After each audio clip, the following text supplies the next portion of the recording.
তৎকালীন আওয়ামী লীগ সরকারের বাংলাদেশকে দুর্নীতিতে চ্যাম্পিয়ন বানিয়ে 2001 সালের জুন মাসে ক্ষমতা থেকে বিদায় নিয়েছিল। 2001 সালের অক্টোবর মাসে পূর্ববর্তী সরকারের রেখে যাওয়া দুর্নীতিতে চ্যাম্পিয়ন বাংলাদেশের দায়িত্ব নিয়ে বেগম খালেদা জিয়ার নেতৃত্বাধীন সরকার দুর্নীতি দমনে কঠোর পদক্ষেপ গ্রহণ করে। এছাড়া দুর্নীতি প্রতিরোধের লক্ষ্যে দুর্নীতি দমন কমিশন আইন 2004 প্রণয়ন করে।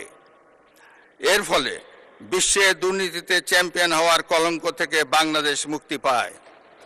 2006 সালের অক্টোবর মাসে বিএনপি যখন রাষ্ট্র ক্ষমতা থেকে বিদায় নেয়, তার অনেক আগেই বিশ্বে দুর্নীতিতে চ্যাম্পিয়নের কলঙ্ক থেকে মুক্ত হয়ে বাংলাদেশ এশিয়ার ইমার্জিং টাইগার হিসাবে স্বীকৃতি পায়।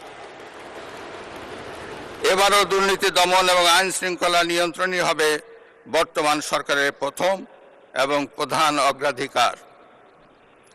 জনাব স্পিকার, দেশের অর্ধেকেরও বেশি নারী শক্তিকে রাষ্ট্র রাজনীতির মূলধারার বাইরে রেখে স্বনির্ভর বাংলাদেশ গড়ে তোলা সম্ভব নয়। নারীর অর্থনৈতিক ক্ষমতায়ন নিশ্চিত করতে বর্তমান সরকার নানামুখী পদক্ষেপ গ্রহণ করেছে।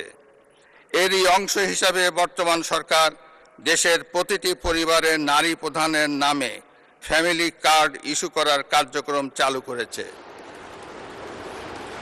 প্রতিটি পরিবারে নারী প্রধানের নামে ফ্যামিলি কার্ড ইস্যু হলেও প্রথম পর্যায়ে প্রান্তিক ও নিম্ন আয়ের পরিবারগুলোকে আত্মনির্ভরশীল হতে ফ্যামিলি কার্ডের মাধ্যমে নগদ 2500 টাকা কিংবা সমপরিমাণ প্রয়োজনীয় খাদ্য সহায়তা দেওয়া হবে।